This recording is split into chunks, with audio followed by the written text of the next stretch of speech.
안녕하십니까. 예, 전남대 역사교육과 조용광이라고 합니다. 예. 지난 시간부터 고대 중국 문헌 속의 고구려, 구여, 그리고 한사군 이런 주제로 말씀을 드리고 있고요. 지난 시간에는 사기조선 열전을 통해서 온 위완조선의 멸망 부분을 다뤘습니다. 그리고 이제 바로 이어지는 부분입니다. 이제 위완조선이 멸망하고 나서 설치가 되는 그 한사군에 대한 얘기를 이번 시간에 말씀을 드릴 건데요. 사실 뭐 중국 이제 문헌과 관련된 얘기도 있지만 오늘날 우리 이제 역사 인식 문제하고도 이번 주제는 매우 닿아 있는 주제입니다. 그래서 조금 이제 우리 한국 사람들이 흔히들 이제 역사 문제, 뭐 역사 왜곡 문제, 뭐 이런 것들을 하면 피해자다, 뭐 이렇게들 생각을 많이 하시고 또 한국 사람들에게 어떤 이제 역사적 트라우마를 안겨준 몇 가지 이제 역사적 요소들이 있습니다. 뭐 사건이나 그 중에 하나에 속하는 게 이제 또 한사군이기도 합니다. 이를테면 이제 우리 역사 속에 아픈 손가락 뭐 이렇게 그 취급을 하는 부분인데요. 근데 과연 그게 합당한지 정말 그런지 좀 그러한 부분들을 역사를 공부를 해보셨거나 또는 이제 역사를 좋아하시거나 흥미가 있으신 분들은 좀 냉정하게 한번 생각을 해 보셔야 될 부분이에요. 그래서 이런 이제 제가 이제 역사 연구자로서 그리고 또 역사 한편으로 역사 교육자로서 고민을 하고 있는 학자적 양심 그리고 이제 교육자적 양심에서 이 부분을 어떻게 다뤄야 될 것인가 뭐 그런 것들을 오신 이제 여러 선생님들하고 같이 이제 고민을 좀 나눠보자, 그 생각들을 한번 나눠보자 하는 취지에서 이번 시간을 마련을 했습니다. 그래서 좀 편안한 마음으로 들어주시면 될 것 같아요. 네, 주제는 한사군 어떻게 볼 것인가.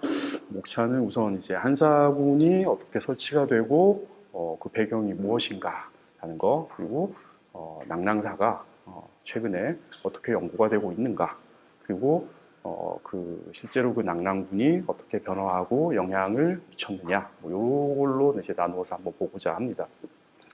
보시면은 한사군, 낙랑사, 낙랑군 이렇게 큰 주제 아래 챕터들은 살짝 미묘하게 제가 이제 변화를 줬습니다. 요 부분은 강의 이제 진행을 하면서 설명을 드리도록 할 겁니다. 자, 우선 이제 그 한사군이 설치가 되는 그 배경에 대해서 한번 살펴보도록 하겠습니다. 네, 배경 자체는 되게 쉽습니다. 위만조선이죠. 우리 이제 고조선의 후기 왕조 또는 뭐 위씨 왕조 또는 이제 위만 왕조 이렇게 얘기를 하는 이제 고조선의 이제 마지막 왕조인데 고조선의 마지막 왕조 위만조선이 한나라 무제의 군대에 의해서 멸망을 하고 이제 무제가 그 고조선 영토를 직접 경영을 한 거죠. 그래서 쉽게 말씀드리면 뭐 현대적 개념을 쓰자면 한나라의 식민군연이다라고 보시면 됩니다. 그래서 낙랑군, 임둥군, 진번군 그리고 이제 현도군 요 네 개를 통칭을 해서 한사군 흔히들 뭐 그렇게 얘기들을 합니다.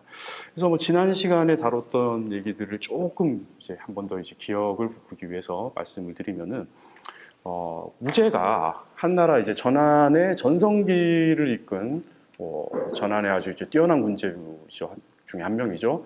오늘날 이제 중국의 틀을 만들었던 몇 명의 황제 중에 한 명이자 또 전한 최전성기를 이끌었던 사람인데, 이 사람이 고조선 멸망하기 한 1, 20년 전에 흉노 정벌을 완료를 합니다. 그러니까 중국 입장에서 최대의 두통거리였죠. 진시 황제도 그 흉노를 막기 위해서 뭐 북방에 있는 장성들을 연결을 해서 만리장성을 쌓았다라고 하는 얘기가 있을 정도로 참 두통거리였는데, 그리고 실제로 한나라를 세웠던 고조 유방 역시도요.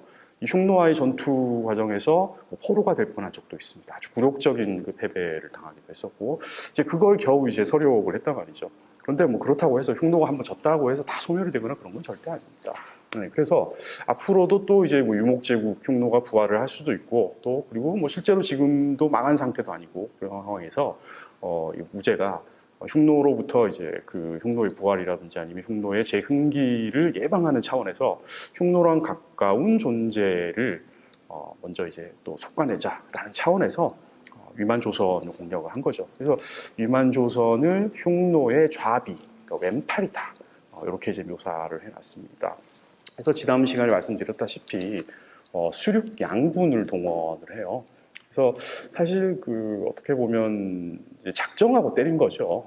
그냥 육군만 동원을 한 것이 아니라 수군을 동원을 했다라는 얘기. 지금도 보시면은요, 현대 국가에서도 전 지구상에서 강력한 활동을 할 수 있는 해군은 미국밖에 갖고 있지 않습니다. 뭐 이제 미국 해군의 해군력이 그 2등인 러시아, 중국 이런 거 다 합친 것보다 훨씬 세다라고 얘기를 할 정도로 그 해군은 돈이 많이 들어가는 군대예요.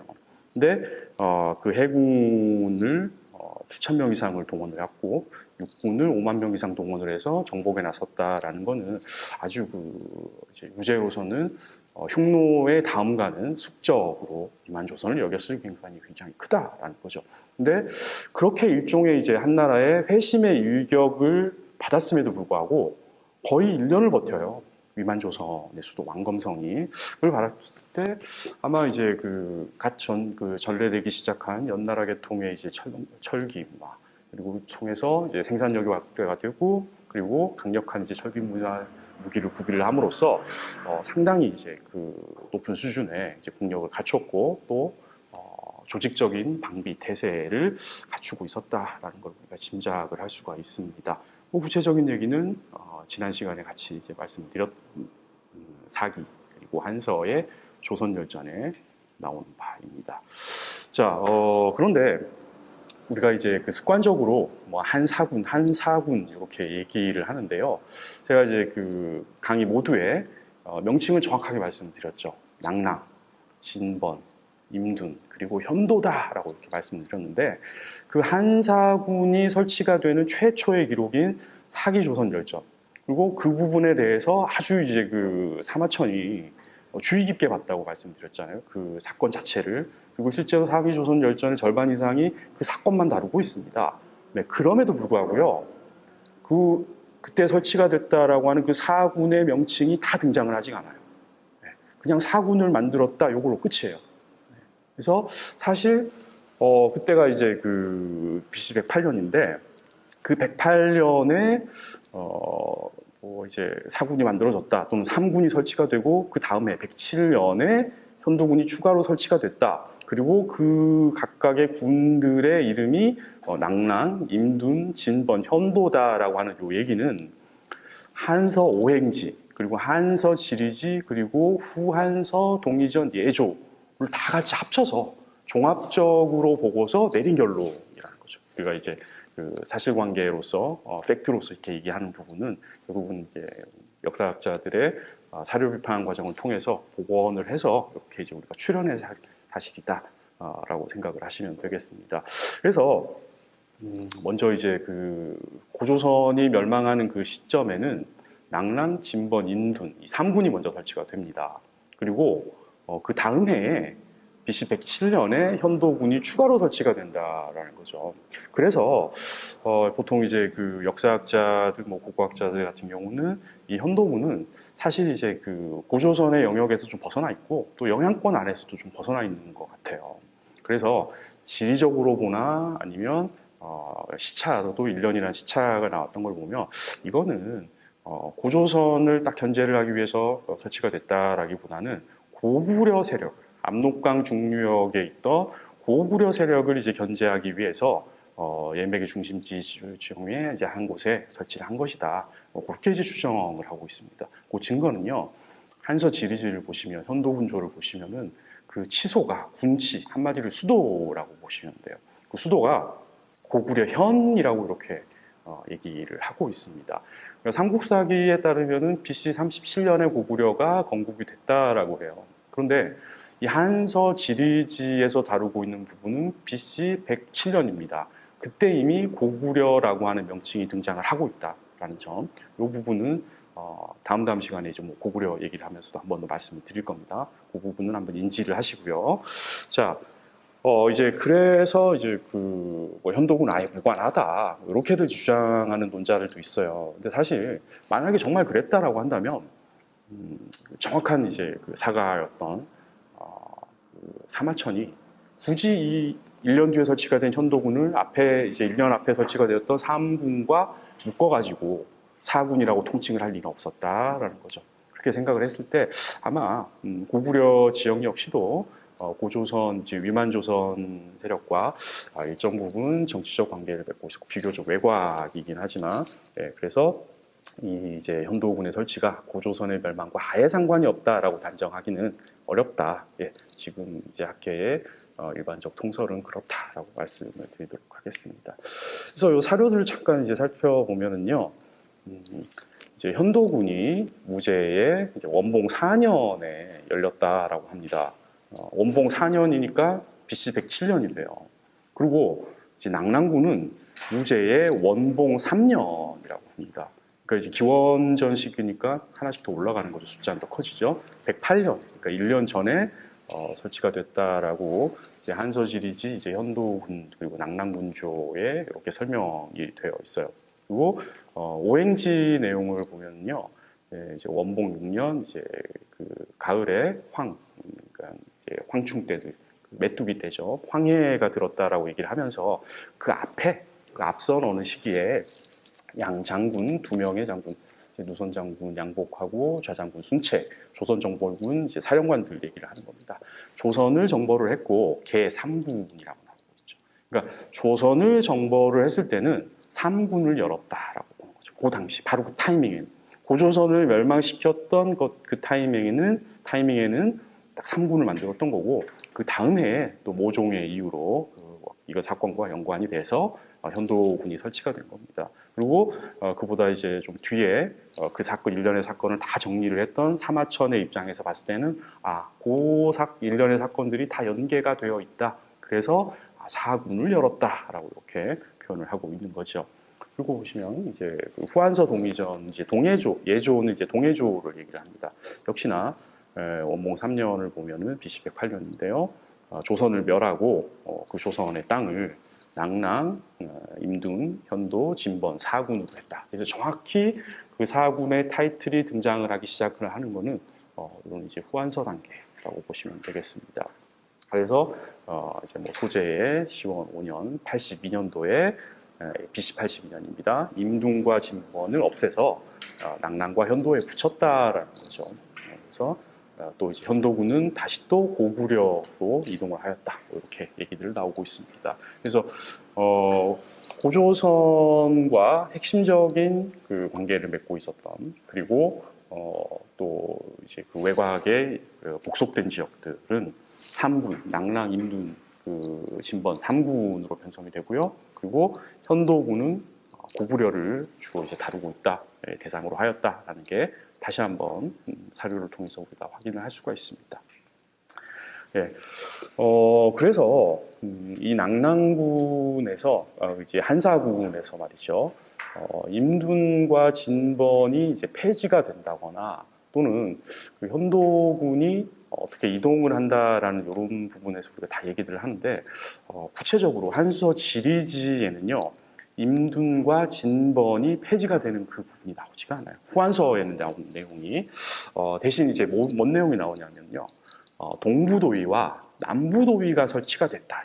낙랑군조를 보면 낙랑군 안에 동부도위와 남부도위가 설치했다라는 이제 그 기록이 나와요. 그래서 이 기록을 근거로 해가지고 일부 이제 연구자들은 그 임둔이나 진번은 실제로 설치가 된 군이 아니다. 그냥 계획만 했던 것이다. 계획만 했던 군이고, 그리고 이제 호구의 도상의 그 군이라고 하죠. 마치 이제 창해군처럼.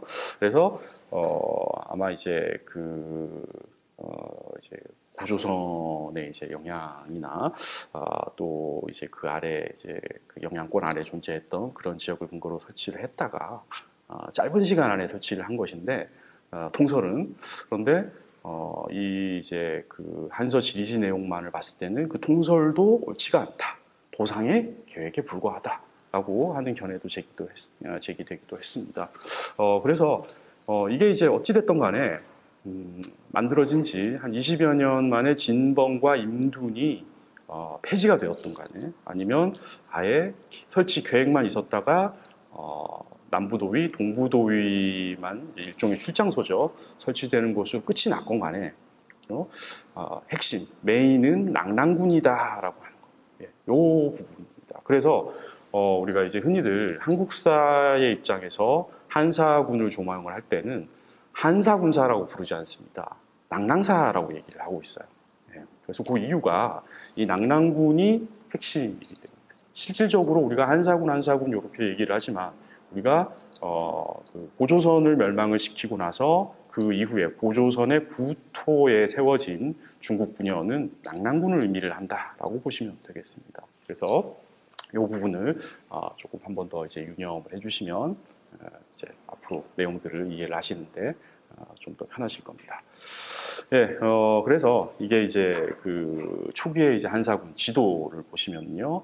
이제 그 조선현을 중심으로 해서 낙랑군이 있죠. 조선현은 오늘날 평양 지역입니다. 오늘날 평양은 위만조선의 수도였던 그 왕검성이에요. 네, 거기서 보시면 이제 낙랑군 크기 추정 크기인데요. 이게 가장 작은 규모의 낙랑군 그 주정도인데 이것만 하더라도 오늘날 평안남도 크기입니다.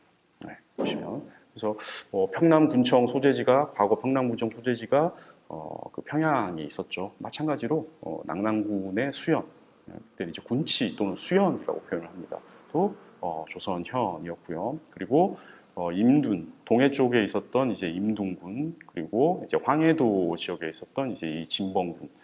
사실 이제 이 두 세력은 좀 반독자적인 연맹 세력이었던 것 같아요. 고조선의 반복속이 된 이제 조공채공 관계 비슷하게 그렇게 이제 그걸 이제 한국사에서는 공납지배라고 표현합니다. 간접지배라고 하는 공납지배 형식으로 부용이 되어 있던 이 지역으로 보이고 그리고 이 압록강 중류역을 중심으로 해서 설치된 이 현도군 같은 경우는 사실 고조선의 영향력 아래서는 벗어나 있습니다. 예, 그래서 이렇게 이제 별도로 고구려를 견제하기 위해서 또는 관리하기 위해서 설치가 된 행정구역이다 이렇게 보시면 되겠습니다. 그런데 이게 BC 82년 그리고 그 몇 년 조금 더 지나서 BC 75년을 겪으면서 고구려가 평창을 하죠. 이제 건국이 되고 이제 고구려 세력이 점점 이제 건국을 향해서 달려가기 시작을 하는데 그 시점이 되었을 때는 낙랑군이 임둔과 진번군을 사실상 합쳐버려요. 보시면 이렇게 드러났죠. 이제 평안도 지역뿐만 아니라 동해안 지역, 함경도 남쪽 지역 그리고 여기는 그 황해도 지역입니다. 그러니까 이쪽 지역은 구진번군 그리고 심지어 일부 현도군 일부 지역까지도 낙랑군이 가지고 와요. 그리고 진번군 지역까지도 낙랑군이 갖고 옵니다. 이 체제를 이른바 이제 대낙랑군 체제라고 얘기를 하죠. 실질적으로 가장 오랜 기간 동안 지속이 된 게 이 형식적으로라도 이 대낙랑군 체제입니다. 네. 그래서 사실상 한사군의 역사라고 하는 거는 실질적으로 낙랑군의 역사다라고 생각을 하시면 편하겠습니다. 그래서 제가 이제 역사 얘기를 하는 그 부분에는 낙랑사 또는 낙랑군 이렇게 이제 표현들을 하고 있는 이유입니다. 네. 그러면 최근에 이제 이 낙랑군의 연구 동향, 물론 최근 연구 동향도 말씀드리겠지만 이제 근대 이후에 본격적으로 우리 이제 근대 학문, 역사학이나 고고학이나 미술사학에서 낙랑군을 어떻게 조망을 하고 또 어떻게 평가를 하는지에 대해서 얘기를 한번 나눠보도록 하겠습니다. 보시면은 뭐 아까 다시 한번 말씀드리지만 BC 108년에 위만조선, 고조선을 멸망시키고 그곳에 대한 이제 지배를 위해서 설치한 사군 가운데 가장 오랫동안 종속하였다. 예, 사실 그냥 롱런을 한 게 아니라 실질적으로 봤을 때 구고조선 지역에 설치가 되었던 진번, 임둔까지도 다 통합을 한 거예요, 낙랑이. 그래서 진번, 임둔은 20년 만에 멸망하고 그리고 현도군도 30여 년 만에 쫓겨났다. 그래서 우리 민족이 부활한 거 아니냐. 그렇지는 않습니다. 실제로는 낙랑군이 크게 관할을 한다는 거죠. 그래서 앞서 말씀드렸던 뭐 동부도위 뭐 그런 얘기들을 보시면 지도를 다시 한번 보여드리면 이쪽이 동부도위 소재지입니다. 낙랑군 동부도위가 여기에 설치가 돼요. 그리고 낙랑군 남부도위는 여기에 설치가 돼요. 그러니까 이쪽 지역은 구임둔군 지역이죠. 그리고 이쪽 지역은 구진번군 지역입니다. 그래서 실질적으로 낙랑군이 해당 지역들을 거의 이제 고조선의 직할지나 아니면 고조선의 영향력 아래에 있었던 세력들을 실질적으로 낙랑군이 다 통제를 하게 된다라는 거죠. 물론 그 통제력의 크기라든지 아니면 그 통제 형태라든지 이런 것은 시간에 따라서 형태가 변화를 하게 됩니다. 그 얘기도 조금 이따가 말씀을 드리도록 하겠습니다. 예, 그래서 이제 AD 313년 고구려 이제 미천왕 15대 국왕이죠. 미천왕의 공격에 의해서 멸망할 때까지 거의 뭐 한 400년 이상, 거의 뭐 410여 년 동안 한반도에 이제 그 존재하면서 한반도 정확히 이제 한반도 서북 지역이죠. 존재하면서 큰 영향을 미쳤다는 겁니다. 그래서 사실 이 한사군 그 중에서 이 낙랑군을 제대로 이해하지 못하면은 한국사의 큰 부분을 놓치고 있다라는 거죠. 그래서 실제로 이제 뭐 사료나 또 그건 뭐 중국 사료뿐만 아니라 우리 한국 측 사료도 마찬가지입니다. 그리고 또 이제 고고학 자료나 이런 것들을 통해 봤을 때 한사군 그 중에서도 이제 낙랑군이 우리 한국 고대사에 이제 미친 영향은 정말 크다, 정말 지대하다라고 할 수가 있습니다. 실제로 그리고 한국사의 일부분으로 파악을 해야 된다, 우리가 봐야 된다라고 말씀을 드리고 싶어요. 네, 그 근거는 차차 한번 설명을 드릴게요. 자, 그런데 이 낙랑군 얘기를 하면서 제가 조금 말씀을 드리고 싶은 게 우리 이제 근대 일본의 이제 식민 지배에 대해서 얘기를 드리고 싶습니다. 물론 이 낙랑사가 본격적으로 연구가 되던 그 시점도 일제 식민지 시기고요. 그리고 또 이제 일제 이제 식민사학자들이 이 낙랑의 역사를 왜곡하는데 일부 이용을 하기도 합니다. 예. 근데 이제 뭐 그런 것들은 이제 좀 다시 한번 말씀을 드리고요. 자, 일단 일제 식민지 조선 총독부는 근대 식민 통치 기구죠. 그리고 낙랑군을 비롯한 한 사군은 고대 식민 통치 기구입니다. 뭐 굳이 그거를 영어로 번역을 하면 둘 다 뭐 콜로니가 되겠죠. 보면 둘 다 콜로니라고 하는데, 근데 성격은 사실 달라요. 근데 일단 일제 식민 시기만 놓고 봤을 때 일제 식민 시기가 일제 시대가 우리 한국사에 있어서 뭐 긍정적인 영향을 미쳤느냐 또는 부정적인 영향을 미쳤느냐라고 얘기를 한다면 아마 이제 한국 사람들 100명 잡고 물어보면 뭐 80% 이상, 90% 가까이가 참 그 소위 말하는 왜까지 동원을 하면서 왜 X까지 동원을 하면서 걔네들 때문에 우리가 고초를 겪었지 않느냐라고 부정적으로 바라볼 겁니다. 그런데 일부 소위 말하는 그 이제 경제사학자들, 이제 수량 경제학자들을 중심으로, 수량 경제사학자들을 중심으로 해서 일부가 일제 시대의 어떤 산업 발전 동향이라든지 뭐 이제 기술 수준의 이제 증대라든지 산업화 동향 뭐 이런 것들을 봤을 때 분명히 한국사에 긍정적인 영향을 주었다.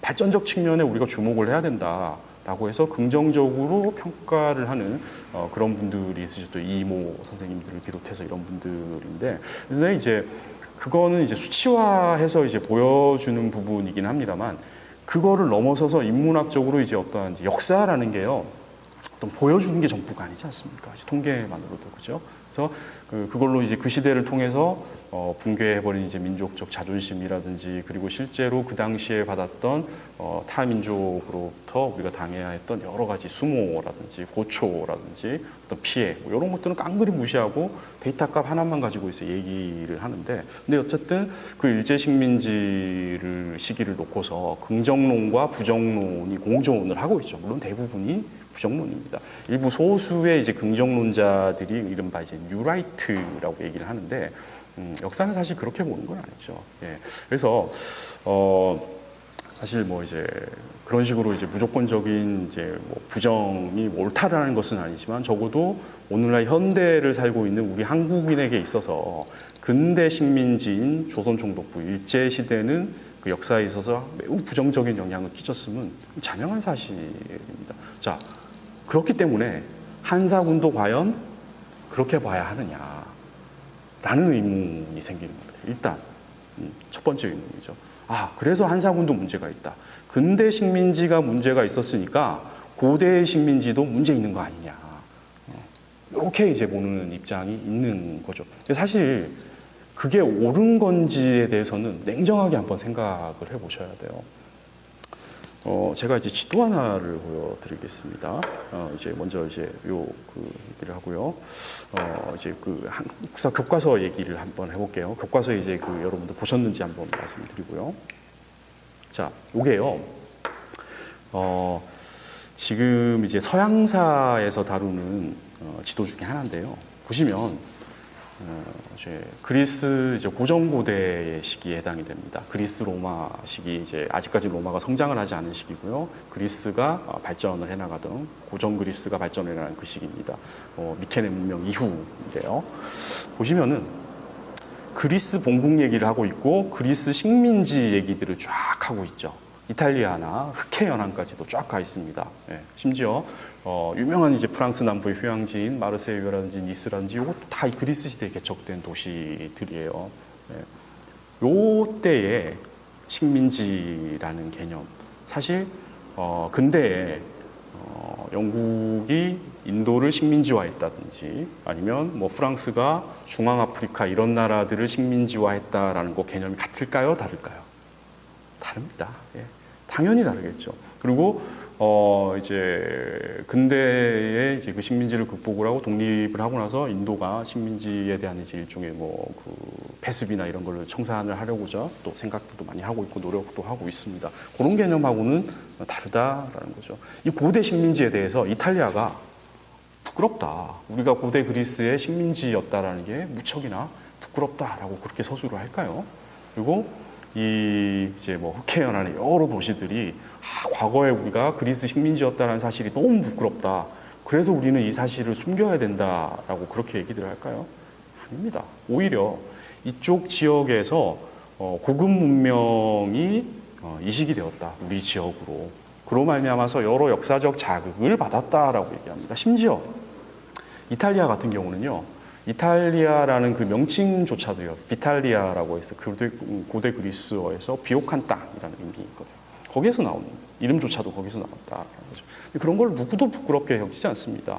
그리고 그 뒤 이어서 이제 로마가 패권을 잡아가고 또 로마 제국이라는 것이 사실상 서구 유럽 문명의 어머니 같은 존재가 되게 되죠. 영국 같은 경우도요. 실제로 역사 시대에 돌입을 한 시기를 로마 제국의 식민지인 브리타니아 지역으로 시작을 합니다.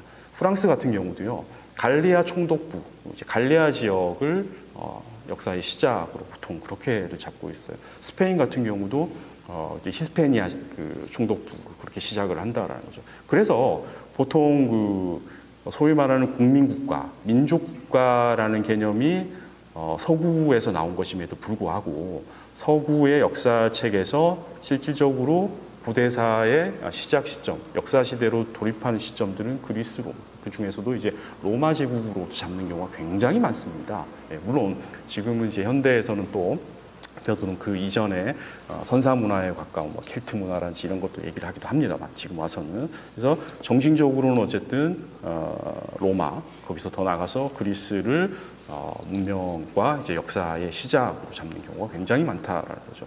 근데 그걸 생각을 했을 때 오늘날 그리스라고 하는 국가는 남부 유럽에 있는 작은 규모의 국가입니다. 인구도 대한민국의 한 4분의 1, 경제 규모는 6분의 1에서 7분의 1에 불과한 아주 작은 국가입니다. 근데 그 작은 국가의 식민지 상황 또는 이제 이탈리아라고 하는 국가도 선진국 중에 하나이긴 하죠. G7에 하나도 들어가긴 합니다만 최고 수준의 선진국은 아닙니다. 여기서 이 로마 제국이 모태가 되었던 이탈리아에서 출발을 하였던 그 로마 제국이 우리 역사의 모태라고 해서 그걸 부끄러워하는 나라는 아무데도 없습니다. 예, 그래서 일단 이 얘기를 먼저 말씀을 드리고요. 마찬가지로 중국 한 군현, 식민지 군현, 한 사군 역시도 지금 이제 우리가 이제 자본주의에서 발달한 이제 제국주의 그리고 그 제국주의가 왜곡된 민족주의와 결합을 하면서 아주 착취적 식민지인 이제 근현대 식민지 배랑은 이 고대 식민지는 전혀 성격이 다르다라는 것을 한 번 더 말씀을 드립니다. 설령 그 식민 지배를 그대로 인정을 하더라도 설령 고대 사회가 말이죠. 고대의 한사군의 그 식민 통치의 성격이 오늘날 근현대 이제 식민지처럼 일종의 이제 착취를 기반으로 하고 있는 그러한 형태, 수타를 기반으로 하고 있는 그런 그 식민지 역사라고 가정을 하더라도 지금 오늘날 우리 교과서에서 제대로 다루고 있지 않다라는 게 과연 정상적인 상황인가? 이 부분은 우리가 한번 생각을 해봐야 된다는 겁니다. 지금 현재 중등 교과서, 이제 중학교 교과서, 고등학교 교과서 묶어서 얘기를 합니다. 지금 이제 고등학교 교과서는 한국사라고 하는 별도의 과목으로 이루어져 있고요. 그리고 중학교 교과서는 세계사 부분이랑 한국사 부분이 합쳐져서 역사라는 과목으로 편제가 되어 있습니다. 보시면 자 거기서 과연 이제 한사군을 어떻게 설명을 하고 있는가? 딱 두 문장 정도로 나와요. 이제 위만조선이 한나라의 침공을 받아서 멸망을 했다. 그리고 그 위만조선이 멸망을 하고 난 그 터전에 한나라는 낭랑, 진번, 임둔, 형문, 현도 뭐 이렇게 사군을 설치했다. 이 얘기하고요. 그 다음에 뻥 뛰어가지고 삼국시대 내용이 들어서고 그 다음에 고구려 이제 그 전기에 해당이 되는 미천왕 시기에 낙랑군이 축출됐다. 313년에 그 다음 해 314년에 대방군이 축출이 됐다. 요 얘기만 딱 서술을 하고 있다라는 거죠. 과연 이게 정상인가 아닌 거죠. 냉정하게 한번 생각을 해보시라는 겁니다. 자, 제가 현행고등학교 한국사 교과서 이제 모 출판사의 이제 한국사 교과서의 목차를 갖고 왔어요. 물론 이 현행교육과정은요, 중학교는 정근대사 중심으로 배우게 되어 있습니다. 그리고 고등학교는 근현대사 중심으로 배우게 되어 있어요. 그러다 보니까 좀 근현대사 내용이 많아요. 거의 한 4분의 3이 근현대사입니다. 그거를 감안을 하더라도 잘 한번 보십시오. 일제시대 35년입니다. 1910년도부터 1945년, 뭐 통감부까지 합쳐도 1905년도부터니까 만 40년이죠. 그 35년에서 40년의 역사를 한국사 교과서에 이게 이제 대단원명이거든요. n분의 1이라고 한다면 4분의 1을 배우고 있어요. 4분의 1을 배우고 있습니다. 그러니까 그 제가 첫 번째 가정은 고대 식민지 9년도 오늘날 근현대 착취적 식민 통치랑 같다. 성격이 같다라는 걸 상정을 하고 있어요. 그럼에도 불구하고 이 땅에 40년에서 35년간 존재했던 조선 총독부 시절의 역사는 현행 고등학교 교과서의 4분의 1을 할애를 해서 배우고 있어요. 근데 여기 보시면 글자가 너무 작아서 보이시지도 않죠. 고대 국가의 지배 체제, 고대 사회의 종교와 사상, 요 부분이 고대사 부분입니다. 요 부분에는 한사군, 뭐 낭랑 아무것도 나오지 않죠. 실제로 들어가 보시면 교과서 찾아서 들어가 보시면 딱 그 두 부분 나와요. 낭랑군이 그 한사군이 설치가 되는 과정, 그리고 쫓겨나는 얘기. 설치가 되는 게 BC 108년, 쫓겨나는 게 AD 313년, 421년의 갭을 그 두 문장으로 처리를 합니다. 아니, 어느 시골 동네에 어떤 행정구역이 설치가 돼도 그렇게 무성의하게 처리가 하지 않아요. 근데 낭랑군이 어디에 설치가 됐는지 다시 한번 상기를 해보십시오. 낭랑군이 어디가 설치가 되죠? 위만조선이 멸망한 그 센터, 그 핵심 지역에 설치가 됐다라는 거죠. 고조선, 우리 민족의 첫 번째 국가이자 그리고 우리 한반도와 만주 인근에서 가장 앞섰던 문화와 국가 수준을, 국가 체제를 보유하고 있었던 그 지역에 설치가 됐던 기구임에도 불구하고 우리가 이렇게 제대로 다루고 있지 않다라는 거죠. 결국은요, 이 얘기는 우리가 일종의 집단적 역사적 트라우마에 대한 반감이라고밖에 설명할 길이 없습니다.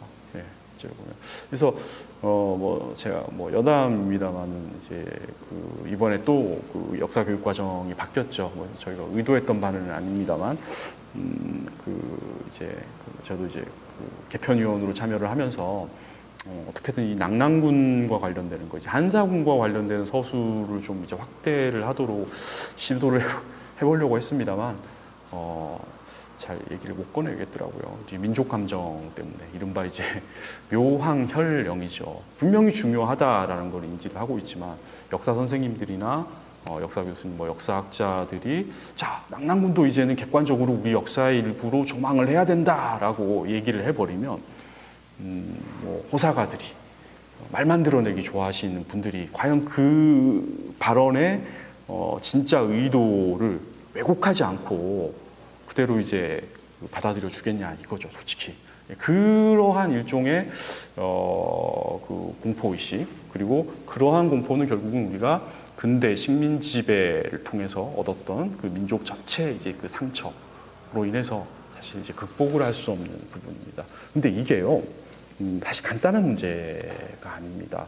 뭐 가야사 같은 경우도 현재 복원이 열심히 이루어지고 있죠. 또 우리 지역에서 이제 마한사 같은 경우도 또 열심히 이제 그 우리 이명진 이사장님도 계시지만 또 복원을 하시는데 이제 가장 큰 공로를 세우시고 했던 분입니다. 이렇게 찾아서 이제 복원을 하고 있어요. 근데 사실 뭐 역사에 있어서 경중을 논하기는 그렇지만은요, 가야도 중요하고 마한도 중요하고 다 중요합니다. 근데 그만큼이나 낙랑군이 중요했으면 중요하지 중요하지 않지 않다. 그리고 관련되는 사료도요, 정말 죄송한 얘기지만 가야나 마한보다 훨씬 더 많이 남아 있어요. 우리 한국 기록도 자 중국 기록뿐만 아니라 우리 한국 측에 있는 기록들 통합을 해보면 더 많이 남아 있습니다. 풍부하게. 네. 그럼에도 불구하고 복원이 되지 않고 있다, 건드리지 못하고 있다라는 거는, 이거는 우리가 이제 그 역사적 트라우마로 인한 그 민족 감정 때문이다라는 거 외에는 달리 해명하고 소명할 길이 없습니다. 예. 네, 뭐 요 정도 말씀을 해드리고, 그래서 우리가 낙랑군을 좀 주목을 해야 된다. 언젠가는 제가 이제 역사학자로서, 역사교육자로서 제 소망 중에 하나가, 저는 뭐 고구려를 중심으로 공부를 하고 있습니다. 뭐 고구려 부여 요 정도를 하는데요. 제가 이제 역사교육자로서 이제 소망 중 하나가, 언젠가는 제가 이제 그 뭐 살아있는 이 시점에는 언젠가는 우리 이제 역사 교과서의, 중등 역사 교과서의 한사군, 우리 이제 낙랑군의 역사가 한국사의 일부로서 제대로 그리고 객관적으로 조망이 되고 게재가 돼야 된다라는 거를 저가 일종의 이제 목표 중에 하나로 이렇게 잡고 있습니다. 자, 그런데 왜 이렇게 우리 민족, 우리 한국 사람들이 이 한사군에 대해서 뜨거, 아휴, 좀 힘들어, 뭔가 좀 껄끄러워라고 그런 생각을 갖게 되느냐? 예, 요거는요, 결국은 일제 식민지에서 벗어날 수가 없어요.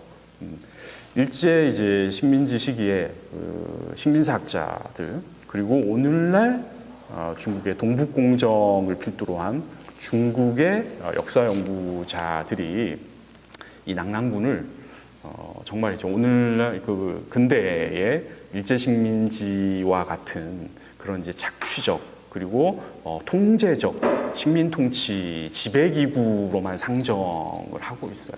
예. 그래서 일본인들이 1910년에 우리 이제 그 한국 병합을 통해서 소위 말하는 그 일한합방이 실현이 되고요.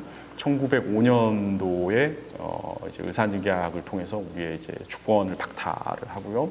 그리고 1970 그 앞에서 뭐 여러 조약들이 나옵니다. 76년도에 소위 말하는 병자수호조규, 이제 소위 이제 강화도 조약이라고 하죠. 그걸 통해서 강제 이제 개항을 시킵니다. 그 일련의 과정을 통해서 조선 침략을 서서히 이렇게 하게 되죠. 그러한 가운데 그 조선이 왜 우리의 일본의 지배를 받아야 되느냐 하는 그 당위성들을 만들어요. 논리적으로 만들려고 여러 가지 이제 그 사유들을 들이댑니다. 예컨대 이제 뭐 당파성론, 조선 사람들은 니네들끼리 두면 깨어지고 쪼개져서 싸우기만 한다. 동아시아의 발전을 위해서는 니네들은 분열한 존재들이기 때문에 우수한 통합론, 그 우수한 리더 밑에 있어야 된다. 그래서 이제 당파성론을 지적을 하는 거죠. 그리고 의존성, 이제 사대성을 얘기를 합니다. 니네들은 조선 왕조, 그 이전에 고려, 그보다도 더 앞에 가면 고대 국가들이 아예 니네들은 종속된 상황에서 역사가 시작이 되었다. 자, 한반도 남쪽 지역은 AD 3세기 이후에 소위 말하는 임나 일본부를 통해서 우리 이제 호남 지역과 영남 지역, 그리고 심지어 호서 지역 일부까지 이제 임나 일본부 가장 넓은 시기 그렇게 됐다고 이제 주장들을 하고 있죠. 소위 말하는 자기네들의 그 남선 경영을 얘기를 하는 겁니다. 그리고 그에 못지않게 한반도 전체를 먹어야 되니까 한반도 북쪽 지역은 중국의 식민지로부터 피복속, 이제 그 복속을 당한 그 식민지로부터 출발했다. 그러니까 니네 조선 사람들은 안 된다 이거죠. 역사적으로 봐도 남쪽은 우리 일본의 식민지, 북쪽은 쟤네들 중국의 식민지로부터 시작을 했기 때문에 오늘날 그 당시로 봤을 때 1900년대 20세기 초반으로 봤을 때 일본 이제 관학파들의 입장에서 니네들이 우리 식민지로 우리 일본 제국의 식민지로 귀결이 되는 것은 역사적 당위성이다. 이제 이런 논리로 이제 그걸 이용을 하는 거죠. 보시면 자 그렇게 했다가 또 최근에는 중국 약간 목적이 다르긴 합니다만 중국이 근대에 이르러서 한족이 중심이 된 이제 중국이죠. 근대에 이르러서 새롭게 획득한 영토 중에 하나가 만주 영토입니다. 근데 그 만주는 근대 이민을 통해서 확보한 영토이기 때문에 역사적 연고성이 매우 낮아요. 그래서 중국이 여러 가지로 우리가 이제 차지한 지가 한 150년밖에 안 된 이 만주 지역을 어떻게 하면 영원히 갖고 있을 수 있을까? 이 만주 지역에 누가 살고 있었지? 보니까 만주족이 살았었네. 여진족의 후예죠. 그리고 그 여진족이 살고 있던 때 그 어느 시기에는 보니까 예맥족이라는 애들이 살았었네. 우리 민족하고 연결이 되죠. 그 예맥족이 대표적으로 보면 뭐 고조선이라든지 부여라든지 그리고 뭐 고구려라든지 동해, 옥저 다 예맥의 무리에 속합니다. 그래서 아니 가만히 보니까 그 예맥족의 후예라고 주장을 하는 애들은 조선, 그러니까 우리 한국이죠. 조선과 한국 남북한이 있더라. 그럼 얘네들이 어느 날 등치를 키워가지고 뭐 통일을 하고 나서 남북 통일이 돼서 또 등치가 더 커져서 역사적 영국권을 주장하면서 우리 영토 그런 시대가 아님에도 불구하고 뭐 남의 것은 뭐 훔칠 건 아니죠. 뭐 훔쳤다라고 표현하기 그렇지만 어쨌든 원래는 남의 것이었다가 최근에 들어서 차지하는 사람의 입장에서는 도둑까지는 그렇습니다만 재발이 지릴 수밖에 없는 거죠. 그러한 그 이제 비교적 연고성이 매우 낮은 만주 지역과 한반도 북부 지역이 북한 정권이 굉장히 불안하잖아요. 보면 북한 정권이 무너지면 바로 이제 또 중국으로 그 위협이 괜히 중국 입장에서 볼 땐 자본주의 세력의 위협이 다 가해진다라고 생각을 한 여러 가지 그 현대적 정치적 목적이 만주와 한반도 북부 지역에 강하게 얽혀 있다라는 거죠. 오늘날 중국의 여러 이권이. 그래서 이거를 가급적이면 영고권을 주장할 수 있는 논리들을 만들어 보자.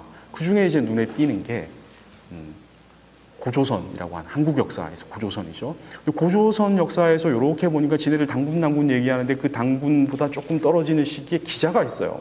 뭐 기자조선 제가 여기 따로 안 했습니다만 이건 아예 그냥 학설 자체가 폐기됐기 때문에 그 다음에 보니까 지난 시간에 얘기했던 위만조선 얘기가 있다라는 거죠. 위만 연나라 사람이다라고 하니까 너무 좋은 먹이잖아요. 근데 사실 이것도 이제 뭐 일본인 학자들도 잘 인정을 안 하려고 하는 건데 오늘날 현대 일본인 학자들은요, 근대 학자들은 그걸 밀었었지만 그리고 마지막으로는 그 위만조선을 무너뜨리고 직경점을 낸 이 한사군 너무 좋은 거죠. 한반도 북부 지역과 만주를 지금부터 2100년 전부터 우리가 갖고 있었다라고 하는 일종의 당위성을 주장을 할 수 있는 그런 게 그러니까 오늘날 현대 21세기 중국 학자들 중국이라고 하는 중화인민공화국이라고 하는 그 사회주의 체제의 국가의 정치적 목적 그리고 19세기 후반, 19세기 말 20세기 초반에 대일본 제국이라고 하는 그 식민지 제국주의 국가 군국주의 국가의 이제 조선의 식민지화를 위한 그 당시 근대적 목적들이 서로 일맥상통하고 있다. 그것에서 활용을 하기가 그 사람들이 활용을 하기가 제일 좋은 게 가장 오랜 시간 동안 또 역사적 실체로서 존재를 했던 것이 한사군 그중에서 낙랑군이었기 때문에 열심히 이제 활용을 하는 거죠. 그래서 이 낙랑군이 일종의 우리 이제 한민족, 한국 민족에게 있어서는 몽둥이가 되어버린 거죠. 실제로 그렇지 않음에도 불구하고, 뭐 이제 동북공정은 현대니까 빼더라도, 일본인 그 관학파들, 식민주의 사학자들이 이 한사군을 몽둥이로 이용을 하면서 우리 민족적 자존심, 그 당시에 현대적 그 20세기 초반의 상황에서 봤을 때 현실적으로 일본의 지배를 받고 있다라는 좌절감. 근데 그 일본의 지배라는 것은 실제 외세에 의한 그 지배라는 것은 이미 2000년 전부터 그렇게 해왔다. 니네들에게는 숙명이다라고 하는 때리는 몽둥이로서 작용을 했기 때문에 더 이제 보기 싫은 거죠. 네. 그래서 이제 이러한 논리가 과거에 낙랑군 근대 이제 역사학에서 낙랑군을 이해를 하는 이제 주류 논리였어요. 이제 오늘날은 이러한 논리로부터 이제 많이 탈피를 하고 있습니다만 이런 생각들을 하고 있었고 그리고 근대 낙랑군 연구, 낙랑사 연구에서 시발이 되는 관점이 이러한 관점이다라는 거 한번 알아주시면 좋겠습니다. 자, 그러다 보니까 우리가 흔히들 이제 논리학에서 하는 이제 변증법이라는 이제 이론이 있죠. 작용이 있으면은 반작용이 튀어나오는 거죠. 예, 작용과 반작용. 쿵 때리면은 튕겨나오는 거죠. 관성의 법칙. 자, 그래서 이 식민지 시기에 식민사학자들이 근대 식민지를 옹호하고 근대 식민지 논리를 합리화하기 위해서 이 고대 식민지를 갖고 와서 조선민족, 한민족의 자긍심과 자부심을 때린다. 자, 그러니까 여기에 대해서 태제가 주어집니다. 그럼 안티태제가 나오죠. 작용이 나오면 반작용이 나오죠. 그래서 이걸 어떻게 우리가 대응을 해야 되느냐라고 민족주의 역사학자들, 우리가 흔히들 알고 계시는 단재 선생님이나 위당 선생님 이런 분들을 의시를 해서 그분들이 어떤 논리를 개발을 하냐면 한사군은 우리 신성한 한반도에 존재하지 않았다. 한사군이 있었던 건 사실이다. 한사군이 있었던 거는 사실이지만 이 땅 위에 존재하지 않았다라는 얘기를 하기 시작합니다. 이게 뭔 말이냐? 쉽게 말씀드리면 중국의 식민 9년인 한 사군은 만주와 하북 지역에 설치가 됐다는 거예요. 중국 북부 지역에, 오늘날 중국 북부 지역에. 자, 그러면 한반도 지역에 분명히 낙랑이라고 불리는 세력이 있었던 것 같은데 걔는 누구냐라는 거죠. 그거는 고조선의 유민들이 세운 낙랑국이라고 하는 독자적인 국가다라는 논리를 이제 만들어낸 거죠. 그래서 아마 이제 여러 선생님들 낙랑공주 얘기 들어보셨을 거예요. 낙랑공주와 자명고, 호동왕자 이런 얘기를 들어보셨을 거예요. 낙랑공주라는 거는요. 자, 공주라고 하는 칭호를 받을 수 있는 사람은 군주의 여직급에 해당되는 여성이어야 하거든요. 물론 반드시 군주의 여성이 아니더라도 공주의 칭호를 받을 수 있긴 합니다. 비상 상황에, 국가 비상 상황이면 인조 때 이런 것들 보면. 자, 근데 기본적으로는 군주의 여식만이 공주라는 칭호를 받을 수 있어요. 조선시대 제가 일례를 한번 들어볼게요. 조선시대는요, 국왕주하, 주상전하의 따님이라고 해서 아무나 공주 못 됩니다. 오직 왕후, 왕비의 소생, 정녀만이 공주 칭호를 받아요. 서녀들은 옹주 칭호를 받게 되어 있거든요. 그만큼 공주라는 게 아주 이제 고귀한 칭호이고 중국에서도 마찬가지입니다. 중국에서도 공주 칭호를 받으려면 황제의 여식 정도는 돼야 돼요. 제후왕들의 여식도 공주로 부르지 않아요. 제후왕들은 보통 군주라는 칭호가 따로 있습니다. 그런데 삼국사기를 보면 대무신왕조를 보게 되면 낙랑에 공주가 있었다라고 얘기를 하고 있어요. 낙랑태수, 일개 태수는 오늘날로 치면은 도지사 정도 되는 거예요. 중국사에서 태수는 이제 군이 오늘날 우리 이제 한국사에 있는 군처럼 면적이 좁지는 않아요. 도 이상 크기입니다. 인구도 오늘날 도에 비례할 정도로 굉장히 넓어요. 실세들이죠. 그렇죠? 그렇다라고 할지라도 태수, 군의 태수의 여식을 공주라고 부르진 않는다는 거죠. 그리고 심지어 낙랑 태수이자 낙랑의 수장인 최리를 낙랑왕이라고도 부르고 있거든요. 그래서 요거를 이러한 이제 사실관계에 착안을 해가지고 요거는 낙랑국이다 라는 얘기를 하게 된 거죠. 낙랑군하고 상관이 없는 낙랑국이다라고 하는 주장을 하게 됐고, 근데 우리 남한학계, 우리 한국학계에서는 이거 인정하지는 않습니다. 다른 형태로 인정을 하고 있어요. 이제 새로운 학설로서 그 얘기 좀 이따가 다시 말씀드리고요. 북한학계가 또 요거를 받아요. 네. 사실 이제 북한 같은 경우는 평양이 아주 이제 신성한 땅이 되어 있죠. 이제 3대 제요는 자신들의 이제 수령의 권력을 지켜주는 땅으로 이렇게 생각을 하기 때문에 이 땅이 이제 현대적 관점에서 근현대적 관점에서 봤을 때 더러운 식민지였다라는 걸 인정하고 싶지가 않은 거죠. 인정해서도 안 되는.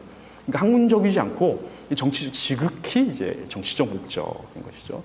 다만 이제 민족주의 사학자들인 이제 위당 선생이나 단재 선생님 이런 분들은 이유가 있죠.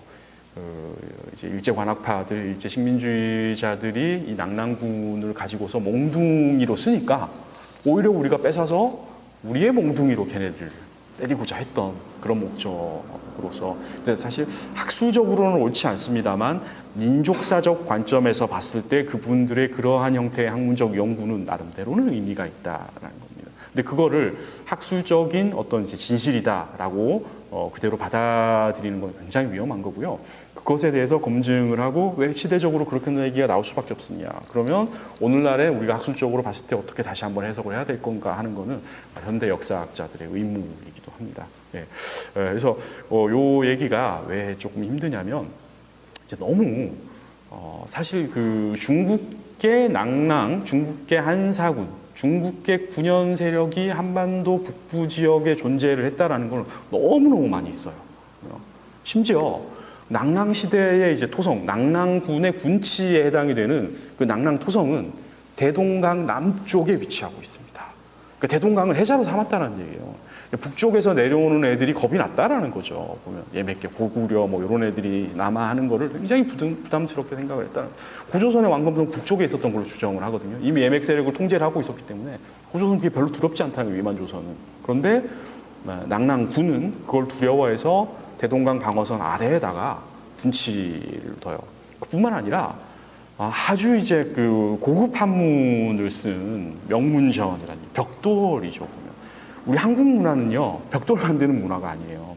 그냥 돌로 가지고 화강암을 가지고서 건설을 하는 문화입니다. 무덤을 만들 때는 뭐 토광이나 아니면 이제 목광, 목환을 두는 문화고요. 근데 이 낭랑에서는 이 벽돌을 많이 구워요. 근데 중국 사람들은요. 오늘날도 집을 지을 때 벽돌을 많이 이용을 합니다. 현대 가옥 건축을 할 때, 뭐 아파트 이런 건 제외하고요.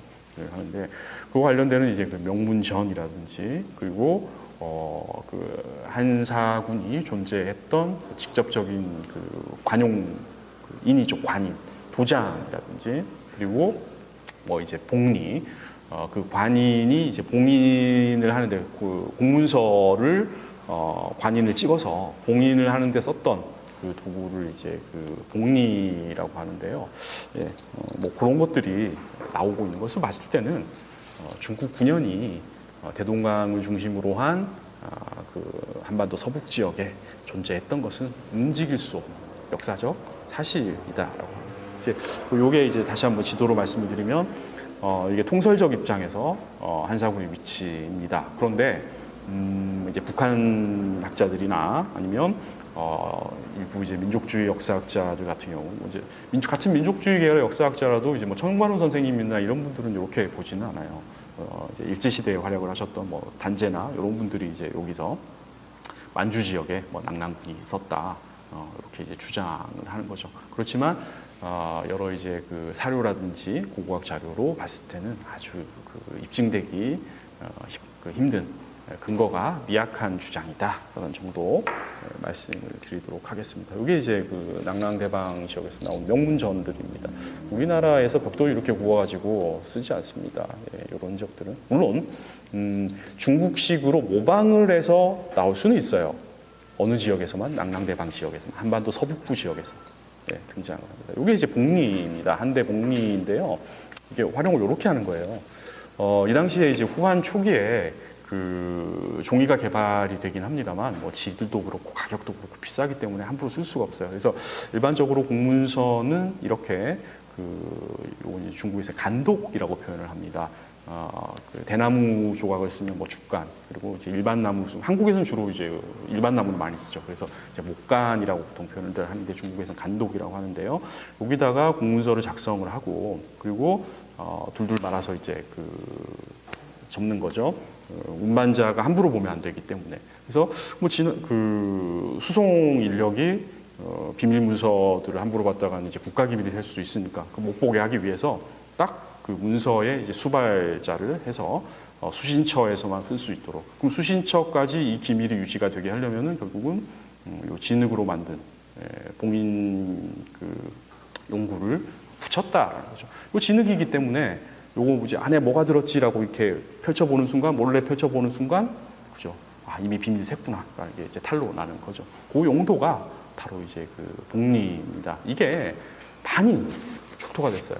대동강 일대에서 중국 내지에서 출토가 된 것보다 훨씬 많은 양의 복리가 출토가 됐습니다. 물론 이러한 이제 복리들이 가짜 복리들도 꽤 많이 있어요.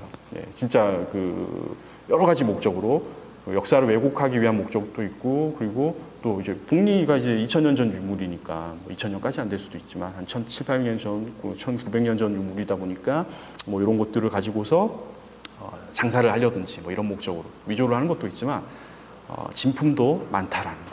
예, 그래서 분명히 소위 이제 중국에 본사를 둔 행정구역이 대동강 연안에 설치가 되었던 것은 움직일 수 없는 사실이다라는 거죠. 보시면은 이게 이제 그 낙랑 전축분이거든요. 벽돌로 만든 무덤이에요. 잘 아시겠지만은 고대 사회에서 한반도에서 이제 벽돌로 만든 무덤은 저기 이제 그 백제가 양나라식으로 건설한 벽돌 무덤밖에 없습니다. 무령왕릉하고 송산리 고분 뭐 이런 거밖에 없는데 이게 평양 지역에서 뭐 조사가 제대로 되지도 않은 측면도 있지만 최소한 보고된 것만 해도 100기 이상 나오거든요. 지금 장진리 무덤이고요. 요게 광저우 지역에 중국 저기 남쪽에 홍콩에서 있는 그 광저우 지역에서 만든 벽돌 무덤이에요. 그러니까 한족들이 살고 있는 지역, 이것도 이제 그 중국식으로 표현하면 한대 유적이라고 그렇게 얘기를 하거든요. 한나라 시절에 만들었던 벽돌 무덤이라고 그렇게 얘기를 하거든요. 그래서 보편적으로 중국 사람들이 썼던 묘제입니다.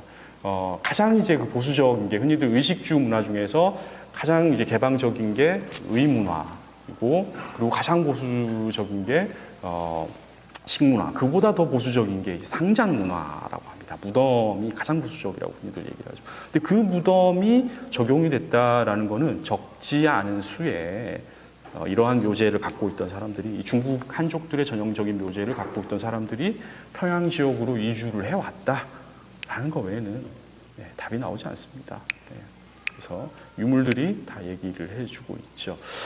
그래서 최근에 이제 북한이 뭐 최근이라고 하기도 좀 그렇습니다. 이제 지난 세기 그 말이기 때문에 80년대, 90년대 이쪽이기 때문에 그 평양의 대동강 남쪽에 이제 낙랑 구역을 이제 정비를 하면서 저도 이거를 제가 이제 학부 시절에 그 고고학 역사 고고학 수업을 들으면서 그 이지준 교수님이라고 계십니다. 그 이지준 교수님께서 이제 말씀을 해주셨던 게 제가 이제 기억이 나는데, 수천 기의 낙랑 고분을 1년 동안 조사를 하고 덮어버리고 거기다가 아파트를 다 지었다고, 참 천인공노할 행위를 했다고 그렇게 말씀을 하시더라고요.